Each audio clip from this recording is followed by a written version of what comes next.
podcast, Monster Kid Radio. The host, Derek M. Cook. The song, Creepin Up The Coast, from the band Aloha Cthulu. It's from the album The Call FROM Cthulhu, the instrumental, and they gave us permission to play this song on this show, on this episode of the podcast devoted to the classic and sometimes not so classic genre cinema of yesteryear. And like I said earlier, I'm your host, your writer, your producer, your Derek M. Cook. How you doing, guys and gals? Welcome to the show, and I hope 2019 is treating you well so far. So good on our end. And I'm excited for this week's show because I've got some audio that I've been sitting on for a while. Longtime friends of mine, longtime listeners of mine, people who know me know that I get really excited every October here in the Portland, Oregon area. And that's because October is the traditional time for the H.P. Lovecraft Film Festival to take place at the Hollywood Theater. And I go to this thing. I've been going to this thing for 14, 15, I don't know how many ever years I've been in the Portland, Oregon area. I've gone, save one time. That was when I first moved here and I didn't know anybody and didn't know any better. I've been going to this thing and I love it, and I try to talk about it on every podcast I'm involved with, whether that's my old podcast, Mail Order Zombie, or my current podcast, Monster Kid Radio. So what I've got this week is two recordings. I've got a recording of a panel that I was on, and this panel was actually moderated by a good friend of the show, the Shadow over Portland's Chris McMillan. The panel was called Of Vampires and Space Rocks, the Lesser-Known Cosmic Horrors. Like I said, Chris was the moderator, I was a panelist, as was Dominique Lamssies, friend of the show. She's been on quite a bit. And then two people that you've not heard on the show before, but I'm working on changing that. One of these people is Ken Hite, and the other person is Ray Garton. Ken Hite and Ray Garton are both authors. Ken's also a game designer and a fellow podcaster, and he'll tell you about that in the introduction in the panel. Ken and Ray have both been speaking with me about coming onto the show maybe sometime this year to cover some other films. We've got some things that we're working on, and I'm really excited to have them back as full-on guests. In the meantime, you get a tease of Ken and Ray, as well as, well, you know what you're going to get with Chris and Dominique. I mean, that's just pure awesome. You're going to get them, and you're going to get me, and we're going to talk about some Lovecraft, some cosmic horror. Before that, though, I whipped out the recorder when I was just kind of chilling, hanging out with Chris and Dominique and friend of the show, David Heath, where we just talked a little bit about our experiences at the Lovecraft Film Festival. It's a rather casual conversation, and where we were wasn't exactly the most quiet area. We were actually set up in what they call the Esoteric Order of Dagon building, which is really just the Portland Senior Center. We just take it over for the weekend and call it the EOD. And while we were recording in one section, there were some games taking place in another section of the building, so the audio is not as clean, but the conversation is fun, and we're going to play that, then the panel, right after this.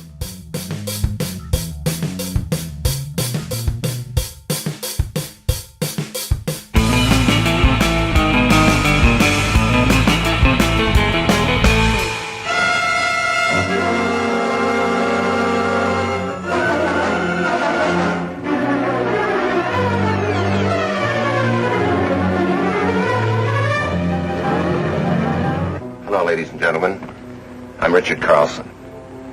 If I look somewhat older and more drawn than I have in my recent pictures, it's because of the harrowing experiences I've been having here in The Maze. The Maze is the first picture in 3 dimension that delves into the weird and terrifying world of the supernatural. If you're familiar with the exciting effects that can be achieved with 3D, you can imagine what happens when something from the great beyond reaches right out of the screen to clutch at you. Oh, and one more thing. After you've seen The Maze, please don't reveal to your friends the secret of its story or its startling climax. Because you see, we think The Maze will amaze you.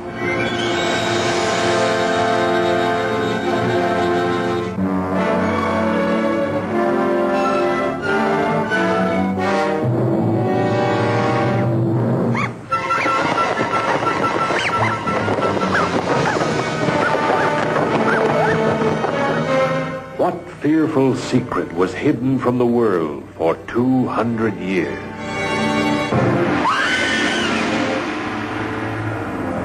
Why was every door in Craven Castle locked at night? I went to your room and I saw something. Something horrible. It was the most horrible thing I've ever seen. It was your imagination. It was something alive. I saw it move. The terrifying story that startled the world comes to the screen in 3 dimensions.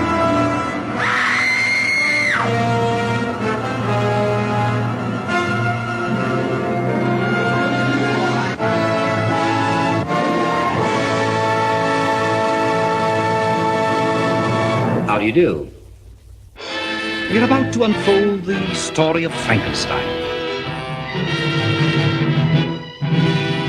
This is Tom Lang. And this is Bill Evenson. And we're the hosts of a new podcast called Frankenstein Minute. That's right, we've taken the classic Universal Studios Frankenstein films and broken them down minute by minute. And each episode, we're going to dissect 1 minute of Frankenstein. We'll talk about Colin Clive, who played Henry Frankenstein, Dwight Fry, his hunchbacked assistant, May Clark, Henry's fiancée, and of course, don't forget that monster played by the enigmatic question mark. We'll also talk about the director James Whale and the fascinating flourishes he brought to the picture.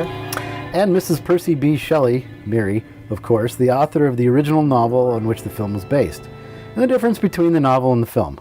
This really is a classic film, the one that many point to as the one that started it all. Dracula? Sure. But, seriously, 1 minute a week? How long is Frankenstein? Frankenstein is 71 minutes. Are you sure we can keep this going for 71 weeks? Oh, sure, no problem. I mean, this is Frankenstein we're talking about, not Dracula. Good point. We'll discuss characters' motivations and talk about the great performances and John Bowles. Don't forget Kenneth Strickfaden and his amazing electrical devices. We'll even reveal which of the lead actors grew up in sleepy little Chaska, Minnesota. Frankenstein Minute premieres on August 31st, 2018. Where? The usual places: iTunes, Google Play, YouTube. And check us out on FrankensteinMinute.com and Facebook and Twitter, if that's still a thing. Is Twitter still alive? Oh, it's alive. It's alive? It's alive! Belong dead. Let's prepare for a landing, Brad. Okay.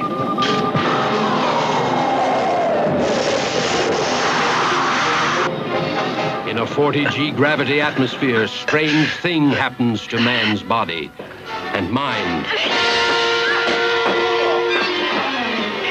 Barry Sullivan and Norma Bengell take you into the most fantastic science fiction adventure ever filmed. Emergency! Emergency! Conditions desperate. Little chance of survival. Help us. Mark, look! What have you got? The Galliot. Bert, get me a fix on this right now. Wes, Brad, controls. Planet of the vampires. Harboring a form of life worse than death. Planet of the bloodless. Creatures who take men's bodies, but attack like vampires.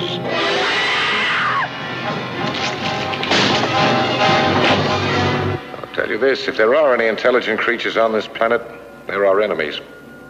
In this outer space world, the living dead try to escape into life.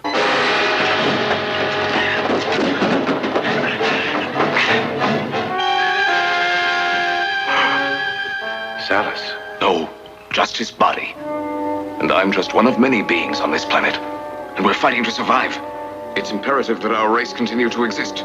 We arranged for several of you to kill each other so that we could take over your bodies. You are our last chance. No, never. We'll all of us give up our lives to save our own race.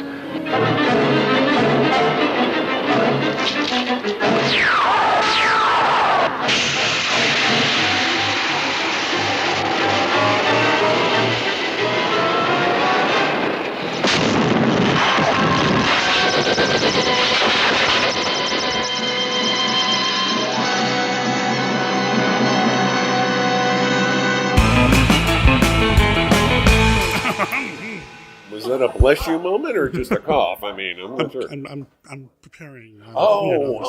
There's a tuning up that must happen. It says method.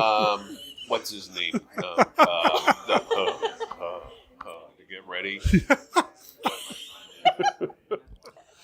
So it is Saturday night here at the Lovecraft Film Festival, and I haven't recorded anything outside of Dominique's reading, which I'm going to go through and see if I can make sound great. Not that Dominique did a poor job, just the acoustics of the room. And for about 20 minutes, I had to hold a microphone pointed at her, and my hand did not go to, well, okay, it did go to sleep, but I'm going to hold Dominique responsible for that.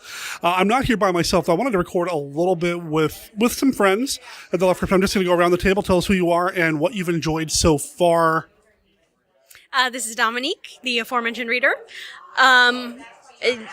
All the Japanese stuff has been working for me. Chiaki Konaka, who did a bunch of anime stuff, has been here. The idol group Necronomic Idol, who's just amazing because you can make Lovecraft sound cutesy because the Japanese can do stuff like that. So, yeah. Chris McMillan here. Hi, everybody. I guess. I don't know. It's easier to say what I didn't like because I've liked everything so far, but some of the highlights have been the short blocks, too. There was a beautiful stop motion animation mix of The House of Seven Gables, which was great. We just got done watching a tour of really amazingly hysterically bad book covers, which was brilliant. And just so much going on. Panels, readings. It's been great. My name is David Heath, and I saw something called Zygote. It was, I guess, an attempt to, as what may become a feature movie. It had Dakota Fanning in it, and she went against the best I've ever seen of a Cthulhu mythos creature. It was this, basically her entire crew of this mining station got fused together. And so it had all these hands, and it would try to get into a room. It would touch the scanner with one of the hands until the right crew who was authorized could get in. And it had this huge giant sack had like 100 eyeballs. And she went at it with this gun with exploding bullets and a fire axe, and it was probably the closest I've ever seen, but it's completely not a mythos creature. It's something that was created, I guess, by the guy who did Sector 9 or the District 9. Thank you. This is Derek, and my favorite... No, y'all know who this is. I've just had fun hanging with people. I only saw one block of shorts, and I loved the House of Seven Gables short, which also featured the voice of David Franken, which just so cool. And Monster Kid Radio listeners might know who that is. He did some movies with Vincent Price and a whole bunch of other stuff, too. Appeared in his classic Star Trek episode. Cool guy. And I loved that short so much that as soon as I got home, first thing I did after depantsing was look up the director for the film on Facebook, and I reached out to him. I'm hoping that he accepts my friend request and we can chat a little bit more because I just want to know more about that short and the animation in it. It was solid work. So I'm hoping I can further that connection. So like I said, it's Saturday night. We have our panel here shortly, and then we've got all day tomorrow. Is there anything left other than our panel, which I'm sure is going to be amazing? No pressure, Chris. What else are you looking forward to? And I'm just going to go around the table again. The other way. I'm going to finally sit down in shorts, see some shorts. I hadn't seen any this year. But also, there's a crafting making a Cthulhu, which I'm going to make for my daughter. So I'm excited about that. I'm just nervous that I'm not going to be able to see everything I want to see. I think tomorrow is time for some features because this is one of the few festivals where I haven't seen a full-length feature yet. I usually, tend to gravitate towards the films. The afternoon, there is the crafting, but there's also something I wanted to see. I don't remember what it was, but hey, fortunately, I've got a couple of programs. Tomorrow is my last chance to see the King in Yellow movie. I'm contractually obligated to see King in Yellow stuff. And I will be the one teaching Dave how to sew a Cthulhu head, among other things, tomorrow. So I'm looking forward to that. What is the King in Yellow movie? It's called Corpse, and the only thing I've consistently heard is the word psychedelic. So I would think that of all the weird stories that get circulated around here that aren't Lovecraft directly, King of Yellow would lend itself to some psychedelia, I would think. So that might work. I don't know anything. Do you know anything about the movie other than that? Not really, no. So for me, I'm excited again to hang out with Chris and Dominique, and you're going to be here tomorrow, so it'll be awesome to run into Dave some more. I haven't seen any feature films either. The only films I saw were the shorts, and that seems to happen at the Lovecraft Film Festival. It's a film festival, but I don't see enough films to say I went to a film festival. But I am going to see the Clark Ashton Smith documentary. I'm really excited about that. I've been following that one for a while, and I know nothing about Smith other than he's like the third musketeer of weird fiction outside of Lovecraft and Howard. So I feel like I need to fill in my Clark hole. Oh. Hey, that just came out of my mouth. That came out wrong. There's also a movie. Now, I saw that. And I thought it was very good. It's almost about 2 hours, and it really goes into who he is, and you can tell that the people who made it, not only do they know him, they love him, and that they are really respectful, but not too respectful that he's up on a pillar. So I thought it was very good. Right on. Well, I'm looking forward to that, and then I also want to see the movie, the feature film, Necronomicon, yeah. The Book of Hell, which I saw a preview for at Rose City Comic Con when they did the little preview of the HPLFF coming up, and I thought the trailer looked great, and I'm a sucker for creepy books, and the Necronomicon is like the creepy book of all. I mean, it's it's one of the things you think of when you think of Lovecraft. Actually, that'll be fun. First thing that comes to mind when I mention Lovecraft, and I'll go this way again. Arkham. Cthulhu. Providence? Yeah. Okay. I would go Necronomicon because that's just like I said earlier. All right, cool. Kind of cool that no one had the same answer. Yeah. And that's something that I've noticed with the festival too, as the year's gone on, as the festival goes on. Every year, the Lovecraftian stuff seems to get more and more diverse. Sometimes it's hard to see the Lovecraftian element, like in some of the shorts we saw yesterday, but I do feel like there's a way to maybe kind of expand it and just do so much more. And it's something that Dominique was commenting on, that with some fandoms, like in Japan, you don't necessarily have to stick straight to the definition. You just kind of take it. And can you talk a little bit more about that, like you were telling us earlier? Okay. Because Necronomicon it's a J-pop band. J-pop. I mean, I know what popped into your head when I said J-pop, and that is exactly what they did, except their lyrics were Lovecraftian. And they did a great song about Sarnath. Really? Yes, that was about, I'm going to carve the sigil of doom into your peridot heart for eternity.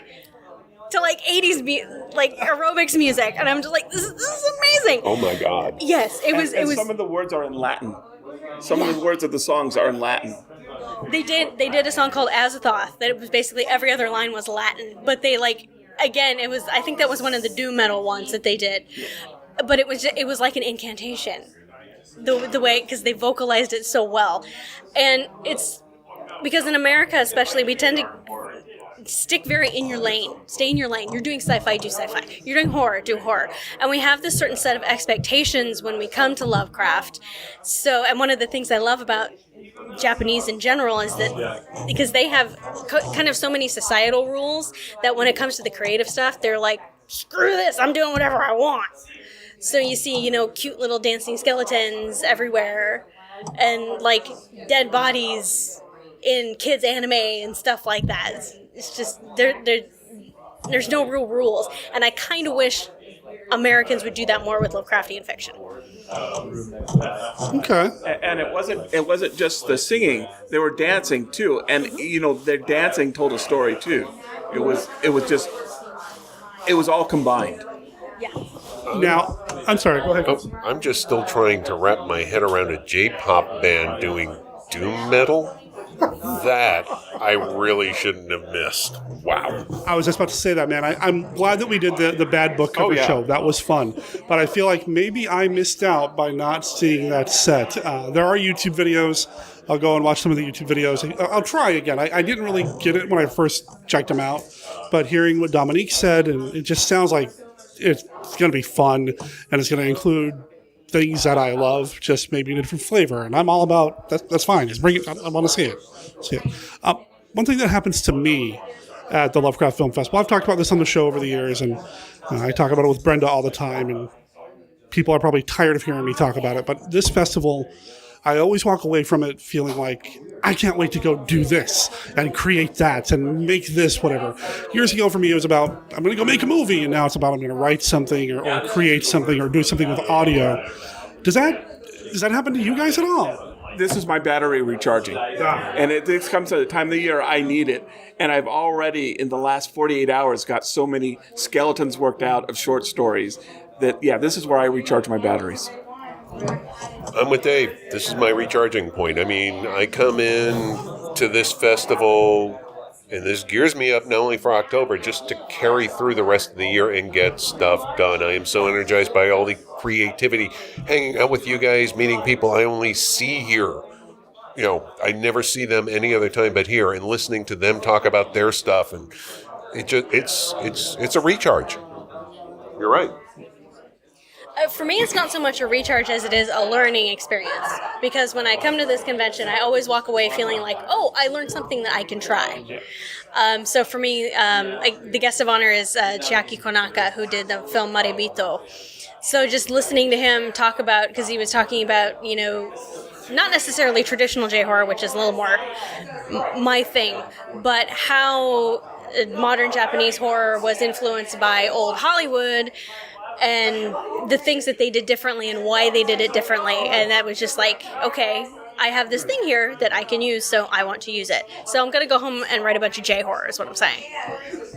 I was in a writer's workshop today, and it's just like this message from this angel came down. I finally figured out what the difference between a scene and scenery is. And I've been in my writing, I've been confusing those two. And it's just like all of a sudden, nobody said anything, but just from that thing, it was like a message from heaven. How do you pronounce the guy's name again? The guest of honor? Chiaki Konaka. Mr. Konaka. Did I get it right? Ish? No, but close enough. Okay.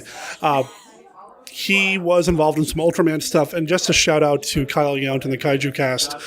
He did get a short interview with him, so pay attention to the Kaiju Cast for an interview with him. They're going to talk about Ultraman. I didn't get one, but Kyle probably would have done it a lot better than me anyway, because he's better at those kinds of things. So that's coming up. Chris, can you give us a sneak preview about the panel we're going to do here in a little bit? Sure. It's basically the lesser-known the lesser-known cosmic horrors. Space rocks or space vampires and rock, or vampires and space rocks, something like that. It's your panel, man.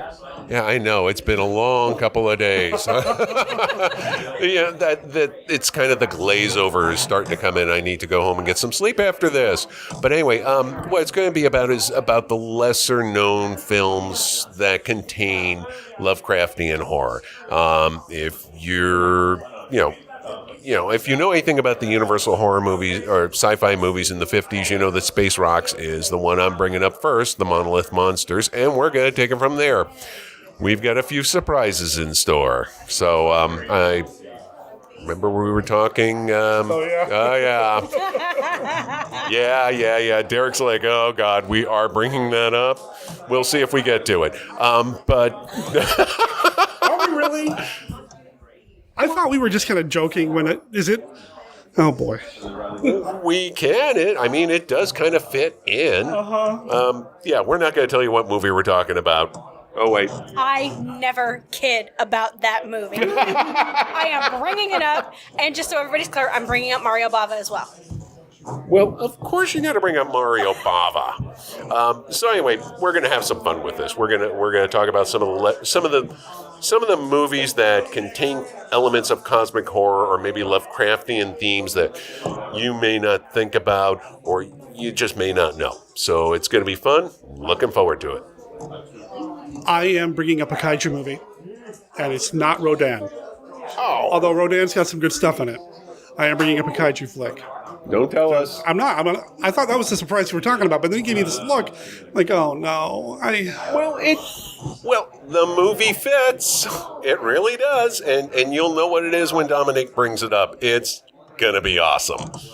This is just punishment for me because I kind of did not move forward on the recording that Chris and Dominique and I were supposed to do yesterday before the festival. Correct. Oh man.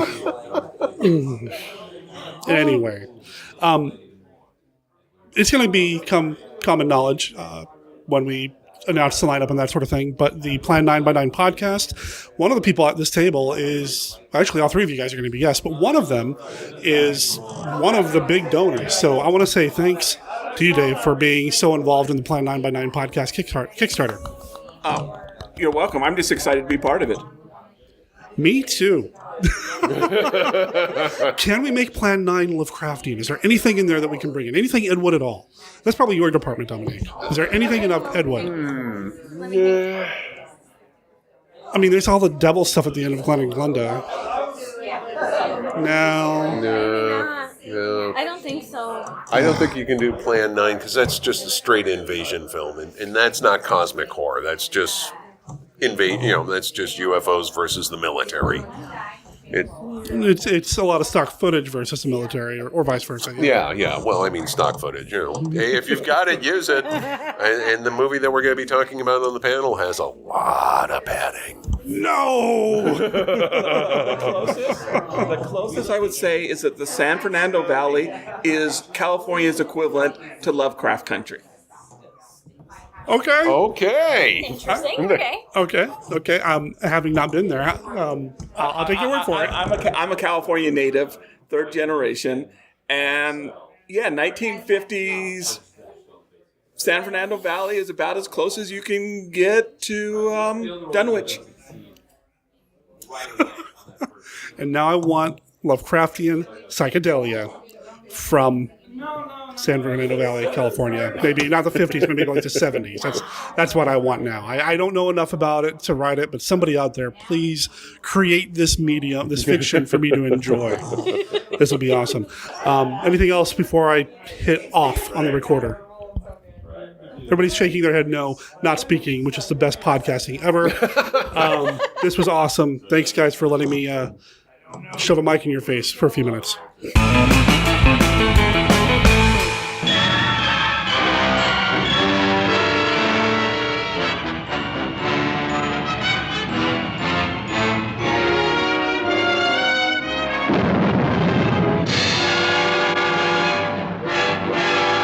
Years before man believed he could fly, Jules Verne wrote about a ship like this. And this is our control center, the very heart of the Albatross. We have now reached a speed of 203 miles an hour, quite literally a ship of the sky. Vincent Price, perfectly cast as the idealist who pictures himself master of the world. His unwilling guests are Charles Bronson, Henry Hull, Mary Webster, David Frankham. 4 people terrorized into desperate action. Sentenced to terrifying punishment.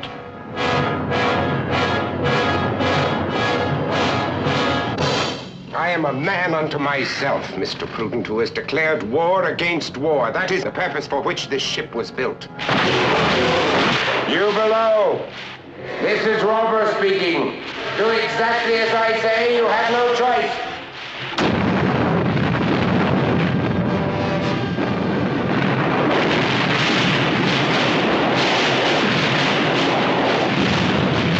I don't see that we can merely sit by and watch Rover decimate the entire world.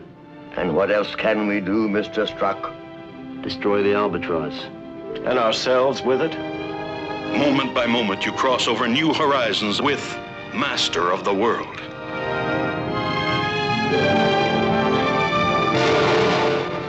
London ahead, sir. Are the leaflets ready for dropping?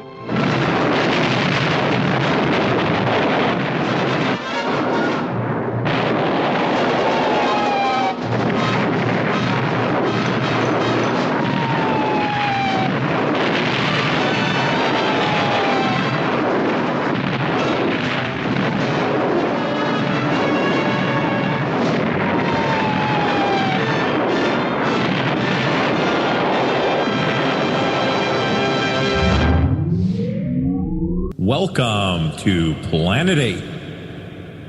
Every 2 weeks, the crew at Planet 8 Podcast explores the many worlds of science fiction, fantasy, superheroes, monsters, and more. We cover the latest movies and TV shows, as well as old favorites, too. Yeah, like Planet of the Apes. It's a madhouse! A madhouse! Hey guys, don't forget Star Trek. Fascinating. Or classic monsters like King Kong, Creature from the Black Lagoon, or Godzilla. If it's nerdy or geeky, we'll probably be talking about it. So why don't you tune in and check us out? You can find us on iTunes or other fine podcast providers. Come join the conversation at our website, planet8podcast.blogspot.com. You can also find us on Twitter and Facebook. This is Planet 8 Podcast, signing off. End transmission. Listen. Do you hear? It's coming back, turning the screen into a buzzing, crawling, creeping nightmare of terror.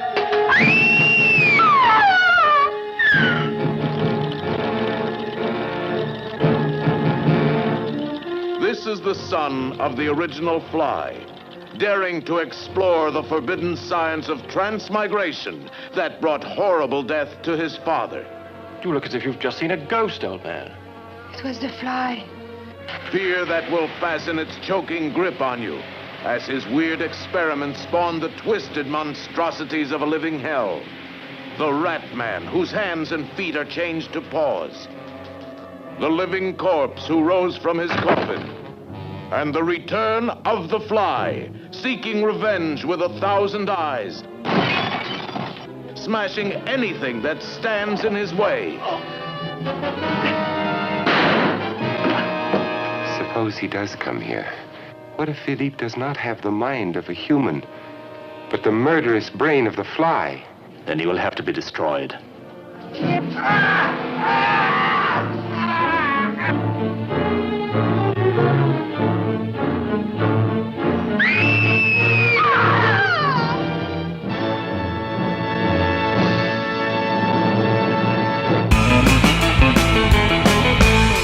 Before we get into the panel, just a couple of things I want to share with you real quick.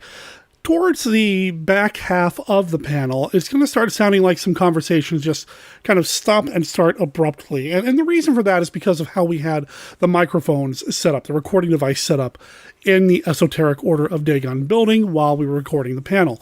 I had my recorder attached directly to the mixer that ran the microphones for the panelists. What that meant was that there was no microphone in the audience. So when Chris and the rest of the panelists opened us all up for questions from the audience, started taking audience feedback, you guys and gals aren't going to hear it because it didn't get recorded because there was no microphone there. So I tried to edit it together to make it sound as smooth as possible. So if there's a jump here or there, well, that's why. You're not missing anything other than somebody who asked a question from the floor. And honestly, it's not like I got permission to play them on the show anyway. So there you go. Chris, take it away, man. Good evening, everyone. I hope you're having a fine time at the festival this year. Anyway, my name's Chris McMillan. I'm the writer and publisher of The Shadow Over Portland. You can find the site shadowoverportland.blogspot.com. If you like fantasy, sci-fi, and horror events in the Pacific Northwest, whether you live here or just visit here frequently, please check it out. I try to keep a calendar running all year long of all the things happening, including festivals like this. You are here for the lesser-known cosmic horrors. We're going to be taking a look at some of the films that you may not have heard of, you may not know of, or you may not think have a cosmic horror element, but they do. So my introduction's out of the way. Let's start on down the panel. I'm Kenneth Hite. I'm a tabletop role-playing game designer and podcaster. Half of Ken and Robin Talk About Stuff. I have most recently in the Lovecraft space done the game Fall of Delta Green. I am currently revising and expanding Tour de Lovecraft and writing the sequel, Tour de Lovecraft: The Destinations, for my Kickstarter backers, but we'll be opening that up to pre-order just as soon as someone finishes the manuscript, and that's me. So I'll let everybody know. My name's Derek M. Cook. I'm the producer and host of the Monster Kid Radio podcast. Woo! Talk about the classic and sometimes not so classic genre cinema of yesteryear every week. We are slowly coming up on episode 400, and we're just having a blast with it. And so that's my primary claim to fame here, and I focus a lot on the classic horror. That's what I'm also a huge Lovecraft fan, and you can also find me on my writing website, monsterkidwriter.com. I'm Dominique Lamssies. I am a writer and sometimes crafter. You can find my Etsy shop. It's called House of Silent Graves. I basically recreate monsters from old horror movies in plush form, so you can cuddle them, because you should cuddle your monsters. My name is Ray Garton. I'm a novelist, the author of Live Girls and several others, and I hope I can add something to this panel, but I'm not sure. Well, we are going to be talking about some not-so-classic movies, but I'd like to start off the discussion with one that just isn't very well known. It came out in the cycle of Universal sci-fi horror films in the 50s, and that is the monolith monsters. Giant space rocks. Now, this is kind of a offbeat movie. I understand why it's not as well known, because it doesn't have the visual image of like a giant tarantula going across the desert or anything. What it has is humanity threatened by rocks. Unfortunately, they're rocks that draw silica out of everything, including people. And once they start drawing silica, when they're hit with water, rain, they grow to gigantic proportions and then reproduce by falling over and shattering into pieces, and each of the pieces just keep growing. So you're talking about a rock from outer space. We're given a little science lesson by Paul Frees in the intro to this. Coming from outer space, who knows where, could have been targeted, might not have. So anyway. Since Derek is just on tenterhooks waiting for me to say it, uh-oh. I'll say the cosmic horror movie that is the cosmicest of cosmic horror movies is Quatermass and the Pit, a.k.a. 5 Million Years to Earth, directed by the immortal Roy Ward Baker. It's the third and best of the Quatermass films, and it has everything. It has demons. It has psychic powers. It has archaeologists. It has romance. It has Quatermass. It has Martian ant ghosts. It has a fight with a crane. It's just amazing. And it also has the quality of cosmic horror that is what Lovecraft mastered, the fugue narrative in which you keep opening the narrative to find, oh no, it's bigger and worse. And every time a discovery happens in the movie, if you watch it, it makes the problem not just more dire, but larger in scope.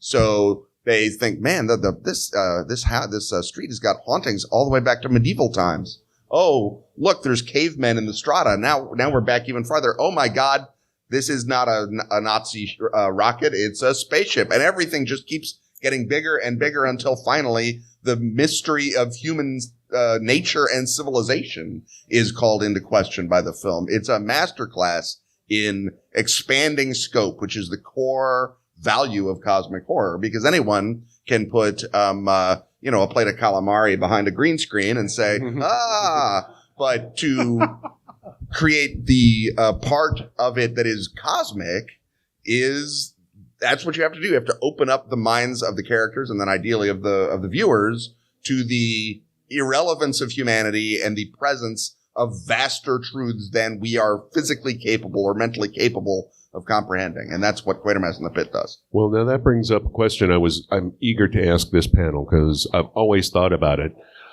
We've just gone from ghost grasshoppers piloting a spaceship to Earth to a meteor that crash lands by accident. So we've gone from something super intelligent to something, okay, I did it earlier. Oh, God. Something that's as dumb as a bag of rocks.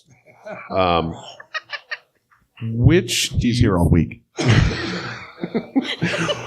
Just as a question of the panel, which do you find scarier? The cosmic horrors that we don't know about that are intelligent, or that are not intelligent, that just are random happenings in a grander scheme of the universe? They're both pretty scary. I mean, they're both the one that's not intelligent, I think, is a little more frightening because it's detached, totally detached from us, doesn't care. We are insignificant. we're insignificant to both of them, but I don't know, there's something more malignant about no intelligence. I feel like because I think I'm with Ray on this one, because if there's an intelligence, there's a motivation. Yeah. And if there's a motivation, you can foil it somehow. Maybe not in the ideal way, and if something is just complete chaos and just happening because it's happening, you can't fight it. You can't stop it.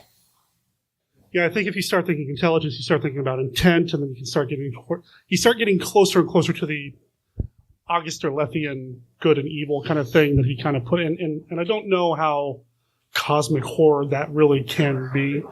That being said, and I know you really wanted to make the bag of rocks joke. I was dying for that.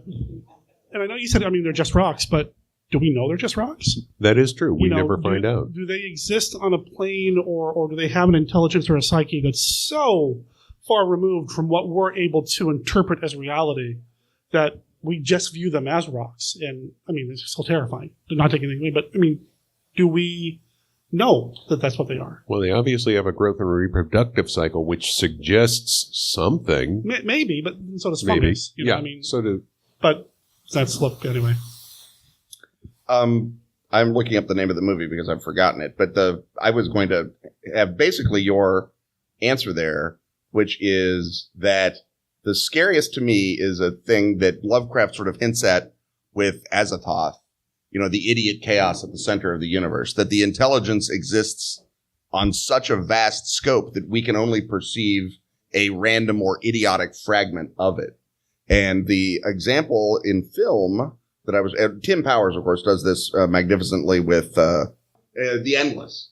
Oh, yeah. Is the most recent example of something like that. Yeah. Where you have a cosmic... first of all, it does what I talked about, the expanding revelations. Yeah. But it also, once you've expanded it, at best, the thing looks like it's arbitrarily torturing people. But that could also be entirely random, that the human stratification on it, the human barnacles encrusting this phenomenon, torture because that's what we do as a species. And the notion of this sort of random event or this wave passing through humanity, leaving the worst of us in its wake, is, I think, sort of the sweet spot for cosmic horror. So not to be the guy who says, well, it's kind of both. Well, it's kind of both, right? I love that. And when you can get what Lovecraft did was that with Azathoth in a film or in any other kind of a narrative, I think that's terrific. Oh, that sounds like a great answer to me. Now, we've talked about 2 films so far. Derek, would you like to bring one to the table? So I wanted to try to come up with something that was just unique in terms of discussing Lovecraftian themes and topics, and is there a story that we can correlate and that sort of thing. And there are a few that I came up with. One that I probably want to mention is the movie Gorgo. Hear me out. Gorgo is a British kaiju film, basically. It's the British version of a Godzilla movie, and it's Gaiju.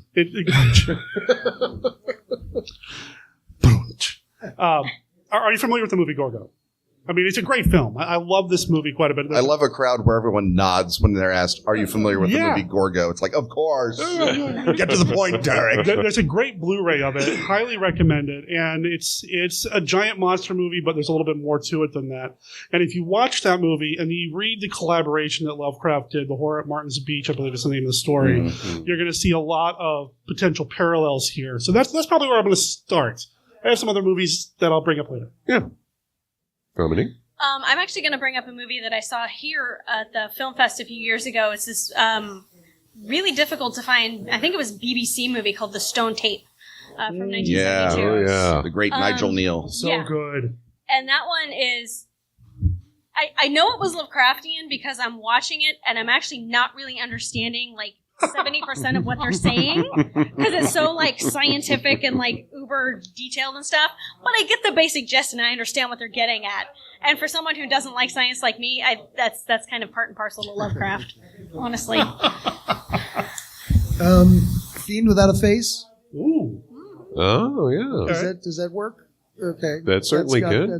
They start out invisible, then they become brains with antennae that are eating brains. Fiend Without a Face. If you haven't seen it, check it out. It's one of those that's, especially the ending, is just amazing. Movie. Anyone want to throw something else in real quick? I'm going to mention like a scene from one movie that most people probably wouldn't think is cosmic horror, and that is from the Japanese movie Rodan. Now, you don't think of that as cosmic horror. You think of that as big prehistoric lizard bird, kaiju, terrorizing, Japan. But there is a scene that if you've ever played the Call of Cthulhu role-playing game and you wonder what a critical failure on an insanity roll would be, it's that scene in the cave where the main character, and I forget his name, is stuck with all those little insect-like things, comes across a giant egg, Rodan pops up. Now, I know in the film it's implied that he turns around to run, falls, hits his head, and then that triggers his amnesia. But it's like, no, he gets up and just kind of staggers away, and you can hear his brain just going, nope, not seeing anymore. No. Yeah, that's what happens when you roll one. There's another great moment of cosmic horror. I don't even know if it's a whole scene, but in the original Godzilla, when they find the footprint of Godzilla on the beach, and we haven't seen Godzilla yet. We just know he's out there, and we've heard maybe some noises. We haven't seen him, and they find the footprint, and you're like, first of all, that's a scary footprint. You're already worried. But then they look in the footprint, and someone says, that's a trilobite buried in his footprint. And the hair goes up on your arms because you're like, oh, that's not just a big dragon dude that's deep time coming back to kill everybody. And Godzilla is a great film, but it is not cosmic horror to the letter, right? But that moment in it, and I think that's something that, Lovecraft complained endlessly that he could only get moments of cosmic horror in his own stories. But that moment in Godzilla is so pure and so beautiful and so true. The only other movie, I think, in the whole 1950s that compares as far as that moment goes is the moment in the Howard Hawks' The Thing when they're backing up, and you suddenly see that they're making a saucer shape in the ice. And for that instant, you are just taken out of the movie and out of yourself and think, oh, this got, and it's that opening of scope, that door opening that I talked about in relation to Quatermass, because that is that moment where the ground drops out from under you vertiginously and you are confronted with the immensity of the cosmos. Yeah, and then it turns out it's a carrot that hates you. But, for a moment. James Hartnett can be scary. Yeah.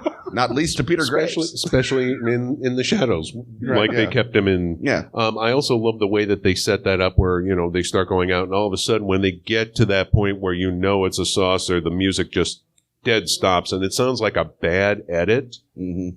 But then you realize, oh, they're just letting you think about it for a sec. Yeah. Before they go on, get this. Look what's down there.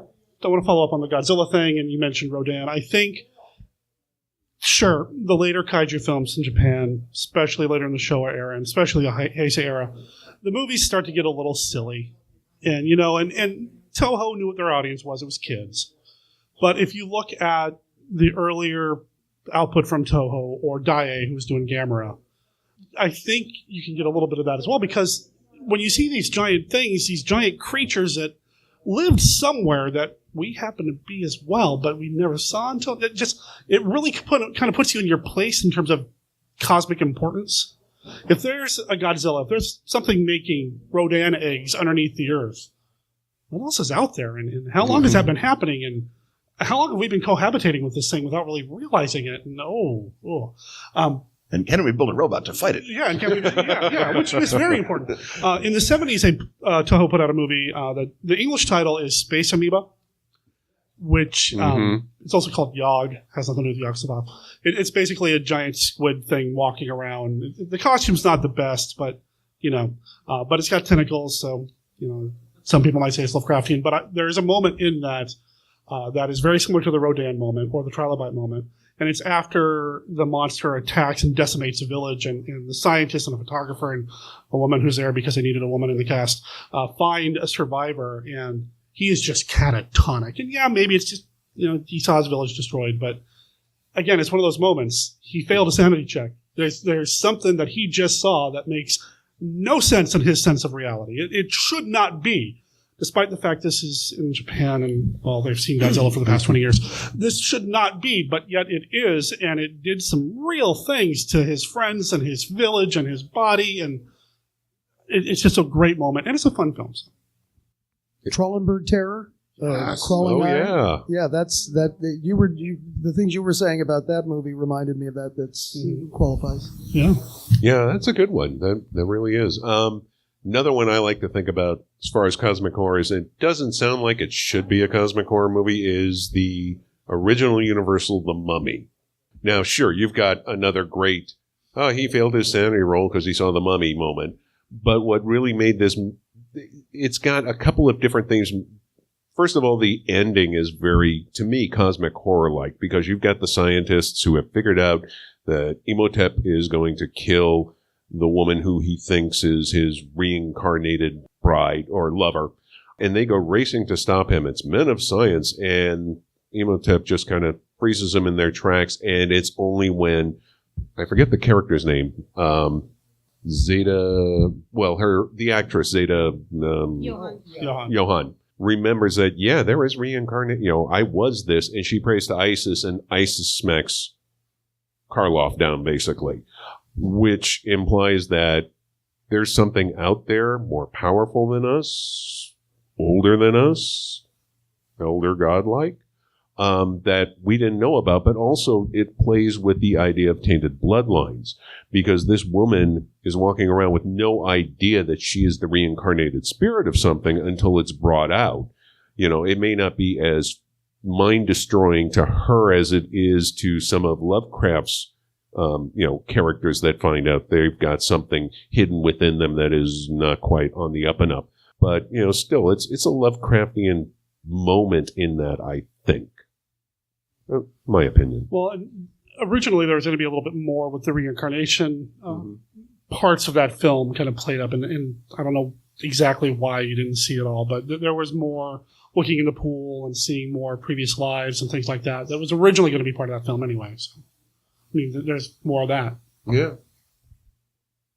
I suspect it was budget. Well, I'm sure some of it was budget, and who knows what else. And probably running time, too, Did you want to bring it up? Oh, is it my turn? Okay. Please do. Okay. God, here we go. Stay with me on this. Oh, boy. This is, I agree with her on this one. Okay.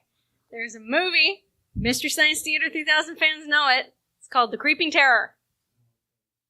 Oh, man, yes. Thank you. Okay. So this monster crashes on Earth. Maybe intentionally, maybe not. The writer was too inept to tell us which. And it proceeds to escape and eat people to analyze them. We don't know what he's going to do. We don't know where it's from. We don't know if somebody sent it. We don't know who would have sent it. It's just here, and it's eating people to analyze them.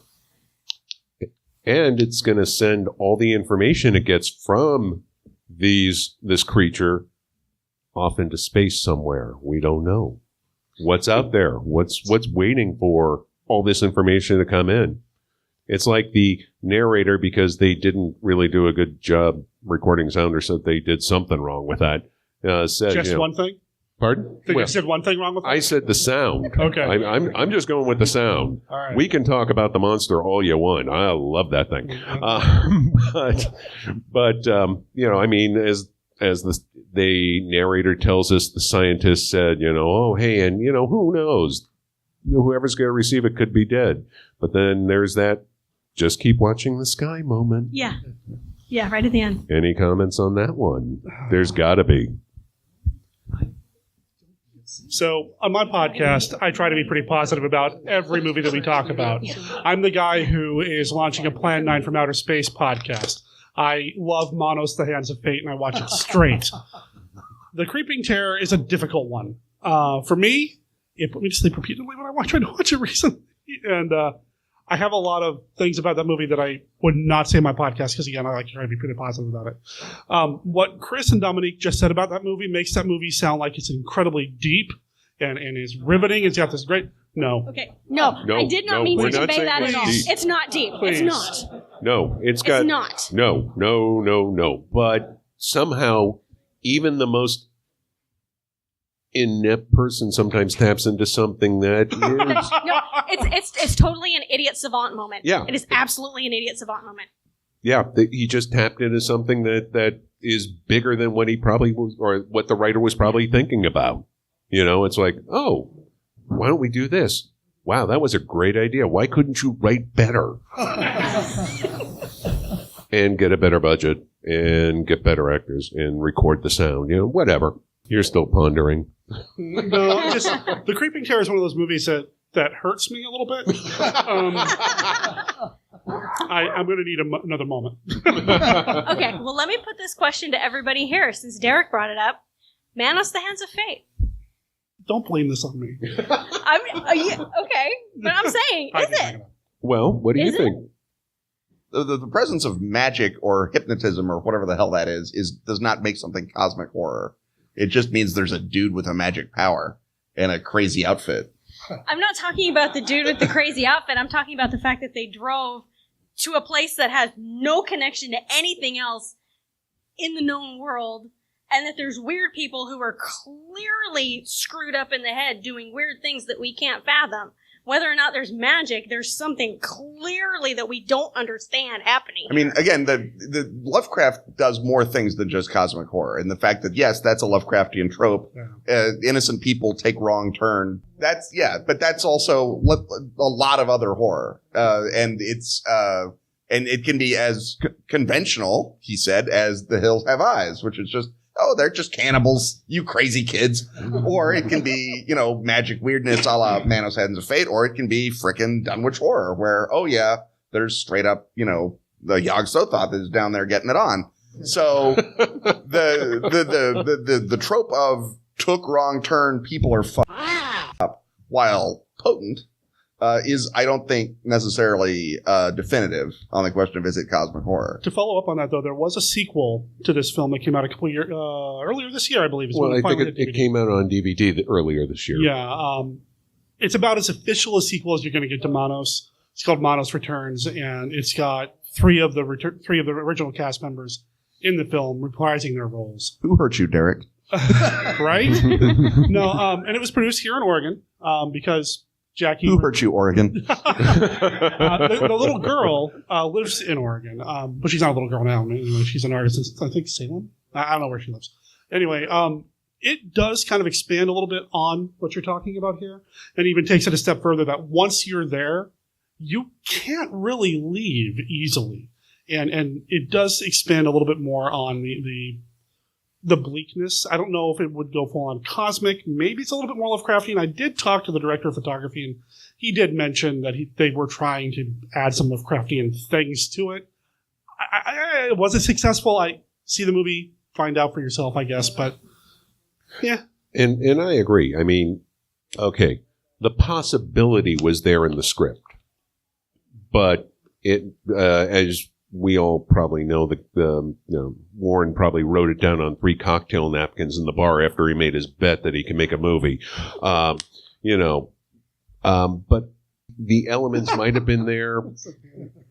Well, I'm trying to decide whether I should. Okay, no, I'm just going to say it because that'll kick my backside in gear.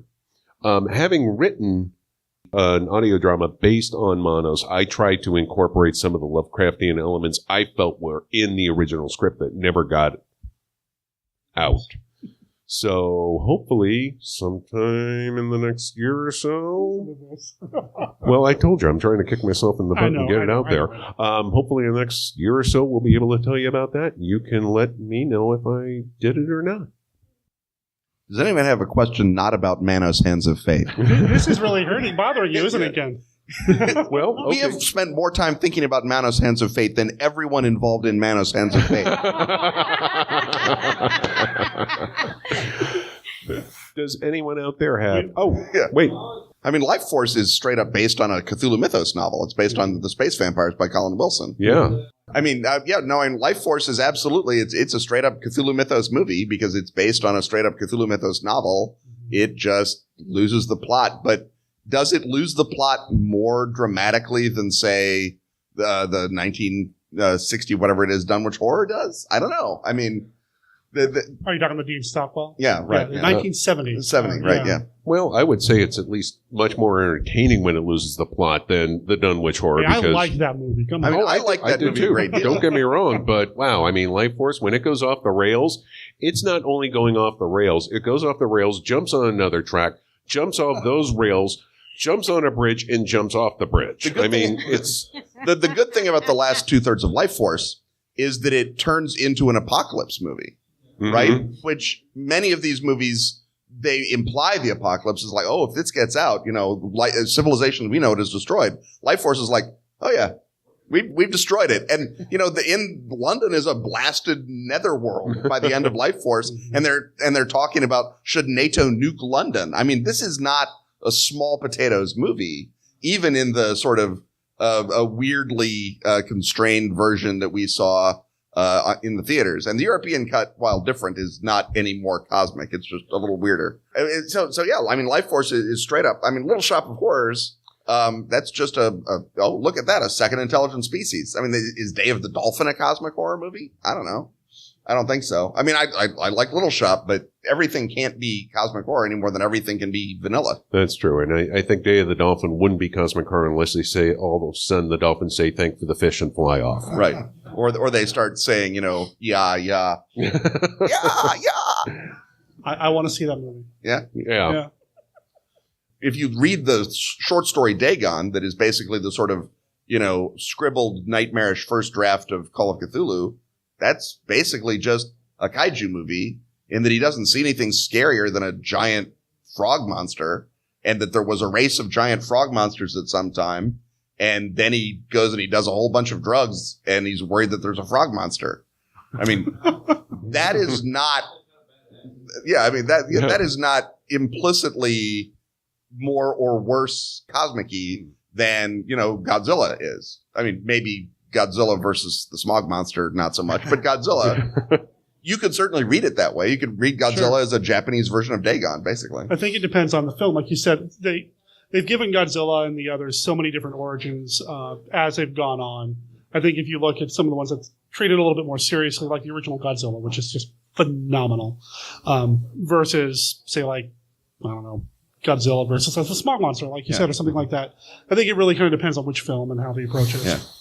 Yeah, and it also depends on the intent. I mean, like I said, there may be something that could have been extended into that realm, but the script was more interested in doing something else with it. I mean, for example, we all know of stories by August Derleth that don't manage to make Cthulhu cosmic horror, much less something else. Whether or not something has certain sort of tropist characteristics doesn't make it cosmic horror. What makes it cosmic horror is, does it actually open up that door in your skull? So to some extent, that's going to be an individual response. If you saw Godzilla when you were 8, I'm fully prepared to believe that that is cosmic horror to you. If you saw it when you were 38 and it does the same thing, then maybe we all need to have a little talk with your, high school principal. But the notion of cosmic horror, because it is a emotional response, is an individual response. And so when we say is not, including when I say it, you have to sort of say, to what extent is the author or the director or whoever intending to make it that response? And to what extent is that response a sort of median response of people? Because I'm sure there are people out there who can read Call of Cthulhu and say, it's just a squid and he gets hit by a boat. We're fine. I don't want to know those people. No, of course, those are terrible people. I don't think I see anybody like that in this audience. Yes. She Creature. Oh, yes. Okay. So that film, a lot of that monster is the result of some hypnotism gone bad, basically, isn't it? Yeah. Mm-hmm. And it's a great Paul Blaisdell monster design. But I haven't seen the movie in a long time, so I'm a little sketchy on the detail. We are putting you in charge of She Creature. I'm sorry. Well, it does have that concept of deep time. That's true. That's the idea that she is the reincarnation of this primordial female archetype thing that happens to be a lizard woman with boobs. Which are so practical for lizards. Yes, sure. Well, that's why she's so mad. Well, if that's the thing, then if we're going to regress and there's something, whatever, I mean, that's what I Was a Teenage Werewolf does, too. I mean, he hypnotizes him and brings him back to a previous stage, and then he turns into Michael Landon with a bunch of, foam in his mouth. Yeah. And I don't know it's just a G-rated Altered States. Yeah. Yeah. Which, I mean, again, I love that film, but I don't know. I would, where yeah. Do that cut off. Have you guys seen a largely forgotten movie called The Maze from 19... Thank you for bringing that up. Okay. Have you seen it recently? Yeah, not recently, it's but phenomenal. it is a really bizarre movie. Richard Carlson is the lead. Yeah. And he's the lead from Creature from the Black Lagoon, to put a face to him. He's fantastic. The movie was originally released in 3D, and it did get a Blu-ray release, I believe, this year for home viewing in 3D. I actually was hoping Brian and Glenn would be able to get it at some point and show it here, because it's great. Yeah. It deals with hereditarily passed down kind of responsibility. There's a monster in the middle of a maze. It's really good. The 3D effects. I've never seen it in 3D. I haven't seen it in 3D either, but it's obviously we're trying to make a 3D movie. Yeah. Because there's a few shots where it's very clearly coming at the camera. Right. And there's one shot where the camera got locked in a weird position, so you only see like the top of an actress's head. But beyond that, the movie is phenomenal, and I highly recommend it. Yeah, it is a great movie. Well, good thing someone else saw it, because I haven't seen it yet. I don't know. So good. Yeah. Well, one of these days. I was waiting for someone to say Cal Tiki. Yes. The Blob's Gracie, your cousin. Cal Tiki is one of those that I think they were actually trying for Cosmic Horror and just sort of missed, right? Yeah. I mean, I think we've talked about Cal Tiki before, and you shot down the rumor that it was actually mostly shot by Mario Bava, right? You would know more about that than I would. I think the tame people sitting around talking stuff was Ricardo Freda. The actual, we're going to get down and dirty and make the monster and make the tripe move, that was Bava. Okay. That's what I've heard as well. Yeah. Yeah, I know. I mean, I've heard it all kinds of different ways, and people go back and forth and take credit. Well, and even Bava's like, no, it wasn't me. And yeah. No, it wasn't. I wouldn't take credit for it either. Oh, why? I mean, It's a great movie. it's basically, you want to give a précis of the plot for people who don't. Okay. For those who haven't seen it, Cal Tiki's basically, like you said, the greasier version of the Blob. It's about a bunch of people, archaeology, South America somewhere. Central America. They find this pool where sacrifices were done, a whole lot of gold down below, and of course someone goes down to get all the gold, and they awaken this blob-like thing that apparently is powered by radiation, and the last time it was active was when a comet that's coming by in a day or two passed by the Earth. It's one of those movies that really reminds me that, not everything back in the 50s and 60s was really tame, because if you see some of the effects of Cal Tiki eating people, they wouldn't have made it in the Blob. It's pretty gnarly stuff. But it's also really, interesting movie. Cosmic Horror, Personally, I don't know. Again, I think there is it's kind of an August Burlesque of a movie, yeah. in that people wanted it to be Cosmic Horror, and it just doesn't get there. I mean, I love it in my heart because it's got a comet and Mayans and a blob, and that's great. But, you can't love a movie into being good. You can just love a movie into loving it. Once again, I think maybe the elements are there, but that's not where the filmmakers were going. Right. Yeah. Or wound up going. Yeah. There's also a Boris Karloff film that he did in the UK after he became big with Frankenstein called The Ghoul that I would recommend people check out. There's a lot of Egyptian imagery and motifs and, I Want to Live Forever and all this other stuff. It's not quite there, but it does have some of the Lovecraftian elements that we do find in some of Lovecraft's stories. So I would recommend people check that one out as well. If you're looking for one, as long as you get past Karloff's unibrow, the movie's solid. Is that how you can tell he's a ghoul? Yeah, well, got a unibrow. I'm going to cut in here real quick. So earlier when I said that we didn't record or you aren't able to hear the audience's questions and feedback, in this case, somebody from the floor asked us about the 3 Quatermass films from Hammer, and this is what happened. Yes. Good films. I'm on the panel. All 3 of them have great Lovecraftian moments. Yeah, the third one is the Nigel most Neal, the creator of Dr. Quatermass and the guy who wrote all 3 of the movies, was straight up Cosmic Horror guy. he wasn't really a gigantic Lovecraft fan. I mean, he read him, but I don't think he liked him. He didn't like his prose style. He didn't like his sensibilities. He hated his politics. But he had the same sort of bleak scientific view of humanity that Lovecraft did. So it was sort of a coincidence, really, that he winds up writing the best visual cosmic horror ever in the Stone Tape, in the Quatermass films, in other things that are cosmic horror in sort of different amounts. And the Quatermass movies are an interesting sort of spin on it because they are very much, the first two especially, are very Faustian movies. Mm-hmm. That they are, Dr. Quatermass personally is searching for knowledge and ruining the world. Yeah. And the third one, at least, he's the guy who comes in Henry Armitage style and tries to fix it. He doesn't do a particularly great job, but it does get fixed. But in the first two, it's very much the quest for knowledge is the quest to destroy yourself. That it's a sort of an extended suicide wish. Mm-hmm. And that element is in so much of Neil and to an extent, a great deal of Lovecraft, if you look sort of one level down, that those parallels are just super striking. So if anyone hasn't seen the Quatermass movies or watched the Quatermass shows on, some of them are on YouTube, and if you've got a region free, you can probably get them from Britain.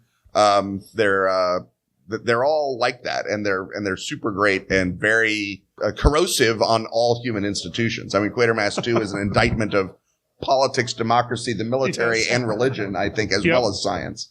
And you get a little bit of giant monster action in it, too, right, which is a lot of fun. The Quatermass Conclusion, which is also, in some ways, among the most cosmic of all of them, because, again, it takes place in an apocalypse, and it has the sort of the great weird science of the hereditary knowledge of the stone circles that's passed down almost by folk memory, and the notion that information is passed along on the olfactory nerve, and we don't perceive it because we're not aliens, but that's why our olfactory nerves are so strong. There's a lot of just really great concepts dumped in that. And also, of course, Nigel Neal saying, "See, I told you society was going to destroy itself. Look." But yeah, the Quatermass 4 in many ways is the most cosmic of them, but because it has as its center that human drama of Quatermass looking for his granddaughter, it feels less cosmic in a way than the other three do, which are the science is front and center, and if there's a lady in the movie, it's like, well, look at that, a lady. What do you know? One thing to me about, when we're talking cosmic horror is you got to really kind of differentiate. And this brings up the Life Force / Little Shop of Horrors thing. One thing you have to differentiate is it an invasion movie or not?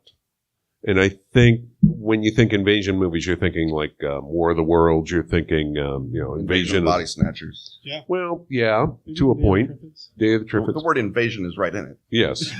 But the idea is that these creatures are coming down to take over the planet for materialistic reasons. I mean, they want something here.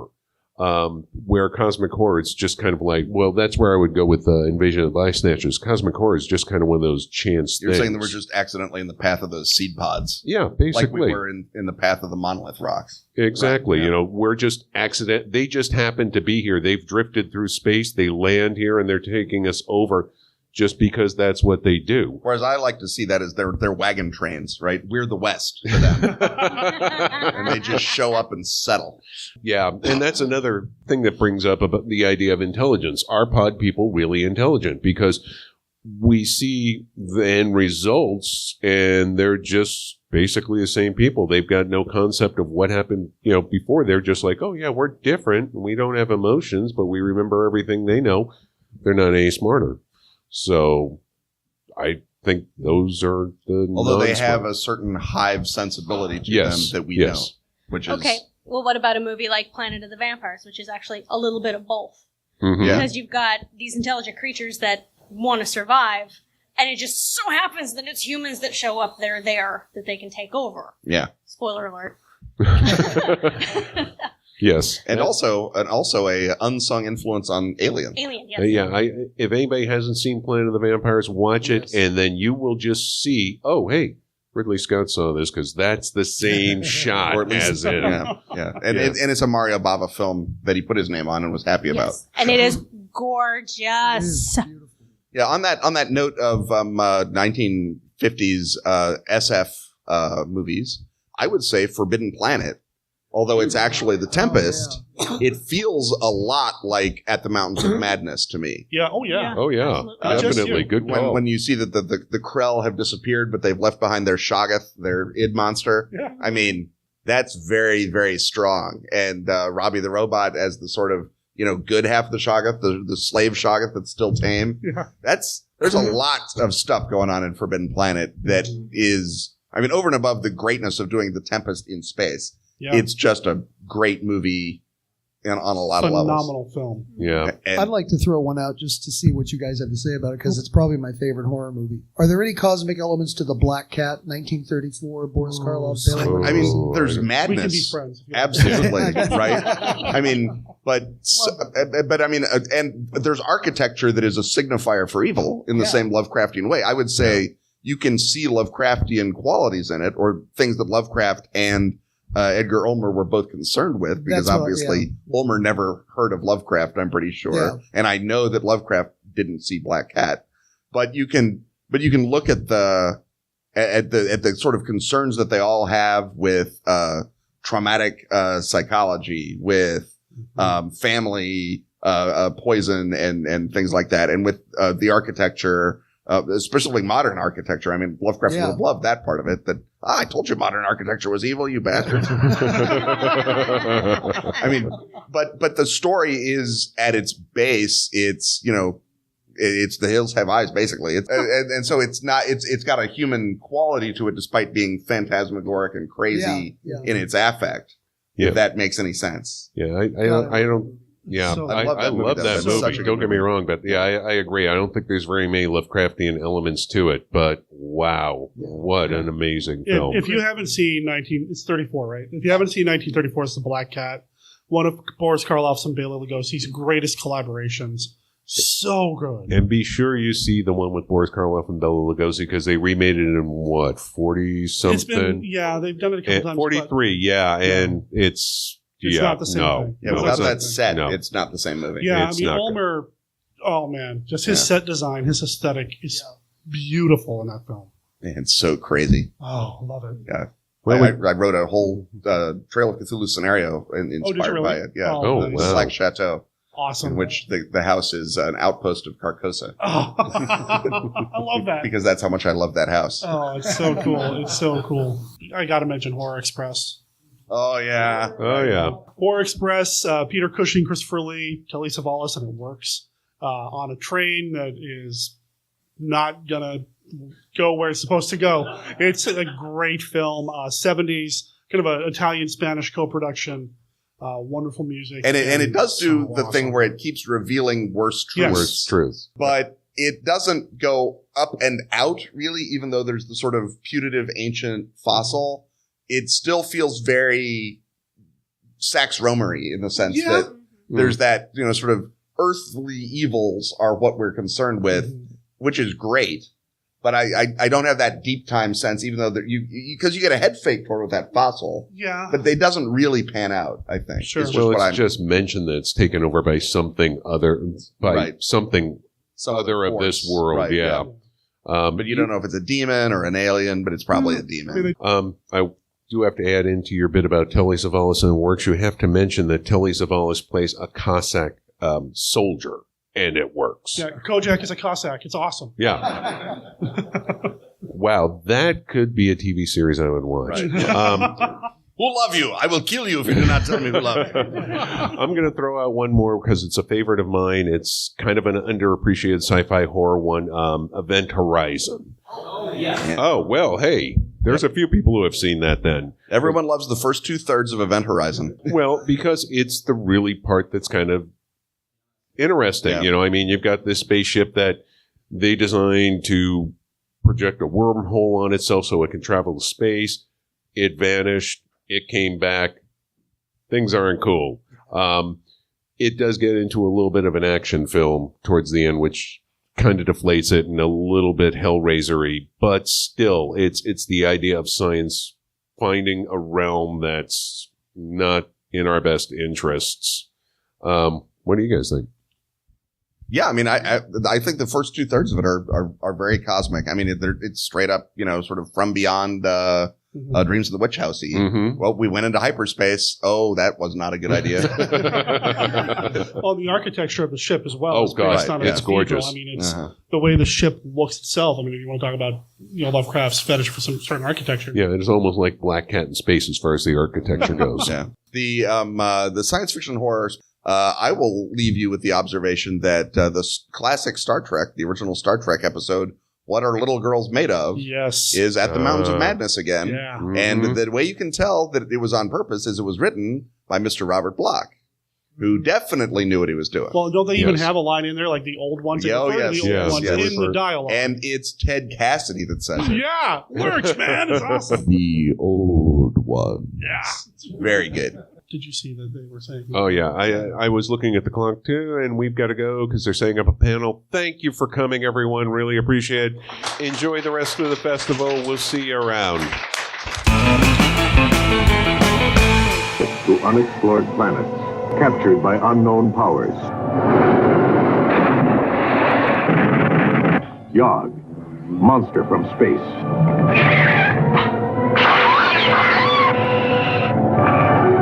You are powerless against me.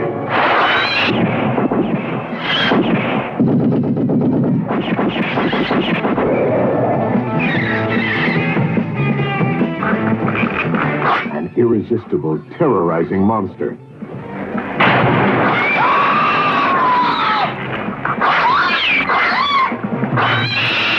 We have merged ourselves into the giant crab and the jungle turtle.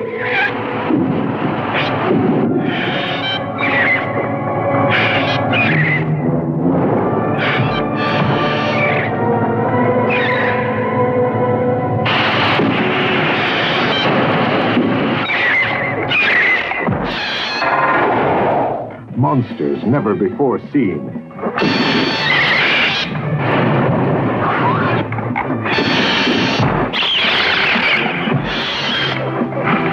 The unconquerable.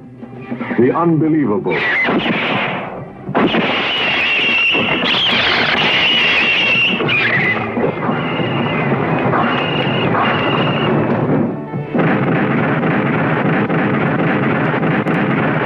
Yog, monster from space. How often has this happened to you? You're on your way home after a long day when suddenly tragedy strikes. No human mind could imagine the enormous destructive power of this maddened, killing thing.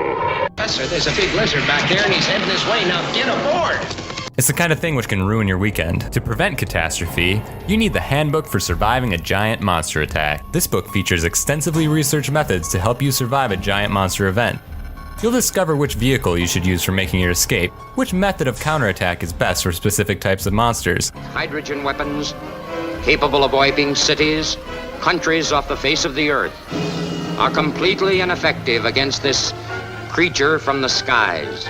And what common mistakes people make while fighting back. So pick up your copy of the Handbook for Surviving a Giant Monster Attack by Anthony Wendell today on Amazon. You can thank us by surviving.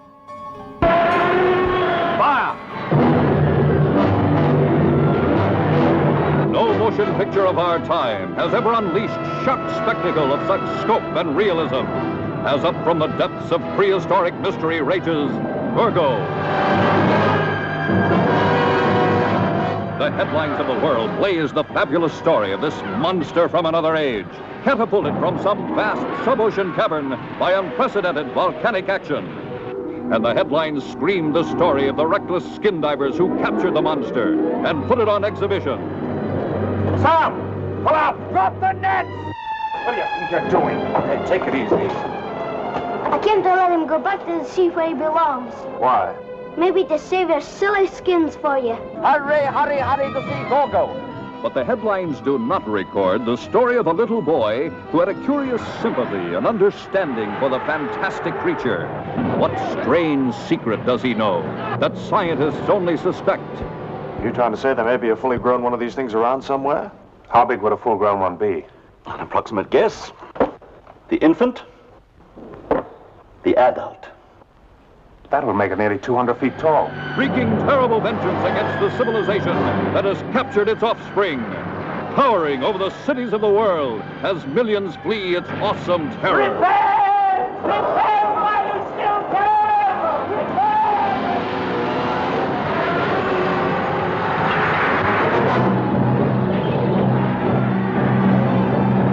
Nothing can stop it. Defying the force of the army. The might of the Navy. Fire number 1, Terry. Ready to open fire, sir. Fire 1. Even the fury of the jets.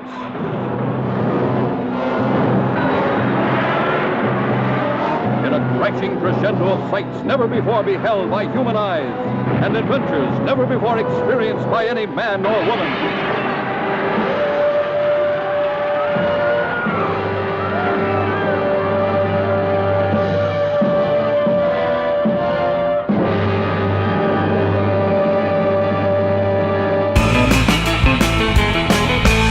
Huge thanks to Dominique Lamssies, Ken Hite, and Ray Garton for being part of the show this week by way of Chris McMillan's amazing panel, and big thanks to Chris, of course, and big thanks to David Heath for being part of the show as well. I had a great time this week on the show, kind of clearing the decks of some old audio that I've been meaning to put out. And that said, I've got other old audio to play here on the show in the form of recordings. I've got at least 4 recordings, conversations about movies with people on deck. And honestly, I don't know which one I'm going to do next. So you're going to have to stay tuned to monsterkidradio.net or Monster Kid Radio on Facebook to find out what's coming next week. It will be a more traditional episode of Monster Kid Radio, and that I'll have a guest on and we'll talk at length about a particular film. But which movie will it be? You've got 7 days. Well, I've got 7 days to figure that out. You know, I mentioned our website. You can find everything you need to know about Monster Kid Radio at our website. Again, that's monsterkidradio.net. And we have our contact information there where you can send us an email at monsterkidradio@gmail.com, or you can call us and leave us a voicemail on our voicemail line. It's 503-479-5657. That's 503-479-5MKR. Also at the website in the show notes for this very episode, you're going to find links to Ken's podcast. You're going to find links to Ray Garton's books on Amazon. You're going to find links to The Shadow Over Portland and Dominique Lamssies' website. So check that out if you want to follow up with any of the guests that have appeared here on the show. And you know what the heck? David Heath even has a website. We'll make sure there's a link to that as well. So go check any of that out. Now, of course, if you do check any of their websites out, let them know that Monster Kid Radio sent you. Would really appreciate it.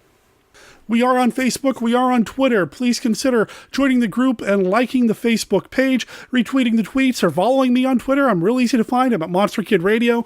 I'm also at Monster Kid Radio on YouTube. And here within the next week or so, we're going to see some new YouTube videos coming out for the Monster Kid Radio channel. Get in there and subscribe now to the YouTube channel, and that way you won't miss the next video that'll be coming out where I kind of talk a little bit about what my plans are for 2019 for YouTube. And you know how YouTube works. You can get in there and click the little bell for notifications. I want to thank everybody again for being part of the show, and you guys and gals, thank you for downloading the show and sharing Monster Kid Radio posts and tweets with everybody and just promoting the show on your own. I really appreciate it. There is one thing I'm going to ask you to do if you are a Facebook user, something specific this time around. You know, on Facebook, there's a place for you to click on what your activity is. You can say you're watching a particular movie or a particular TV show, or you're reading a particular book. You know, one of the options is to say that you are listening to something specific.